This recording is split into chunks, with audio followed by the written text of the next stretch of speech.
بسم الله الرحمن الرحیم. درنو دوستانو، السلام علیکم ورحمت الله وبرکاتو. نن غواړم چې تاسو سره د غاز لرونکو او انرژي لرونکو مشروباتو او توانونو په اړه باندې خبرې وکړم. موږ تاسو د خوښیو په محفلونو کې، په سفر کې، همدارنګه کله چې بازار کې کوم دوست را سره مخ شي د انرژي لرونکو او غاز لرونکو مشروباتو څخه استفاده کوو. کله هم د دې توانونو په اړه باندې خبرې نه یې کړي، دا څومره توانونه لري. ګټه یې ډېره کمه یا بیخي په نشت حساب. د همغه موقتي ګټه لري، هغه دا ګټه چې موږ کله تاسو ستړي یو، نو کله چې موږ انرژي وڅښو، یو غاز لرونکی مشروب وڅښو یا تږي یو، همغه ساعت کې زموږ تنده رفع کوي یا مستړتیا رفع کوي، ځکه چې هغې کې کیفین په نوم مواد موجود وي، خو توانونه یې ډېر زیات دي چې له هغې جملې څخه یې د ټولو نه اول اقتصادي تاوان دی. زموږ ډېر ځوانان داسې شته چې د ورځې 2 یا 3 انرژي څښي او یوازې ځان دپاره استفاده ترې کوي. په همدې پیسو باندې هغه کولی شي چې د خپل هېواد تازه مېوې لکه انګور، مڼه، انار او یا نورې مېوې واخلي او د کورنۍ ټول غړي وخوري. دا صحت ته هم ډېر زیات زیانونه لري چې د هغې جملې څخه ټول نه اول هغه څوک چې ډېرې انرژیانې یا ډېر ګازي مشروبات څښي، د هغوی غاښونو انامل ساحه چې د پاسه کومه ساحه چې ښکاري، دا خرابېږي، دا له منځه ځي او زموږ غاښونه په ځوانۍ کې په ډېر کم عمر کې خرابېږي او داسې ښکارو لکه د 80 کالو. بیا موږ تاسو ته پته چې موږ هر کله د غاښ ډاکټر ته لاړ شو، موږ بیا څومره ستونزو او څومره کړاوونو سره مخ کېږو. دویمه ستونزه هغه د هضمي سیستم یا د معدې هغه ده. معده په خپله باندې هم HCl په نوم باندې تیزاب لري او دا ګازي مشروبات او انرژي لرونکي مشروبات چې دا هم په ډېره زیاته اندازه باندې تیزاب لري. نو کله چې موږ دا ډېر وکاروو، زموږ معده او کولمې السر یا زخم پیدا کوي او موږ د معدې په سوزش او په درد باندې اخته کېږو.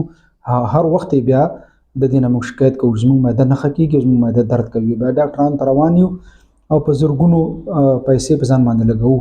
همدارنګه معده چې یو لوی نعمت دی، د هغې نه هم خلاص شو، ځکه چې یو زخم چې کله پیدا شي یا السر پیدا شي، موږ د دوایي په سم ډول باندې نه خورو، نو دومره دوایي وخورو چې همغه ساعت کې زموږ درد ښه شي، بیا یې پرېږدو او ټول عمر بیا د معدې د سوزش او درد نه کړېږو. بله ستونزه هغه د زړه هغه ده. د زړه ناروغۍ نن سبا ډېرې زیاتې شوي دي او زیاتره چې اوس ګورئ د دې په نسبت چې زاړه خلک پرې اخته شي، ځوانان ډېر زیات پرې اخته شوي وي. تاسو به ډېر ځایونو کې دا خبره اورېدلې وي چې پلانکی چې عمر ډېر کم دی خو فشار تکلیف ورته پیدا شوی دی.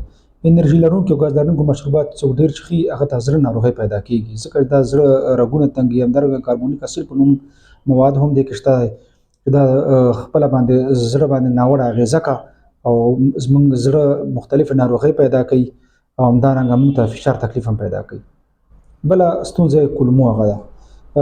موږ او تاسې چې کله ډاکټر ته لاړ شو، د معدې سره سره موږ د کولمو نه هم شکایت کوو، زما خېټه پړسېږي او خېټه مې ګاز لري. دا همدا وجه ده چې موږ انرژي لرونکي او ګاز لرونکي مشروبات ډېر استفاده کوو او له دې امله زموږ معده یا هضمي سیستم چې هغې کولمې او معده ټول راځي، دا په ناروغۍ باندې اخته وي او هر وخت موږ د دې نه په عذاب یو. تر ټولو نه غټه ستونزه چې ده هغه شکر دی. د شوګر یا شکر نوم به تاسو اورېدلی وي چې دا په 2 ډوله دی. یو ډیابیټک ټایپ 1 ورته ویل کېږي، یو ټایپ 2 دی، یعنې اول ټایپ او دویم ټایپ.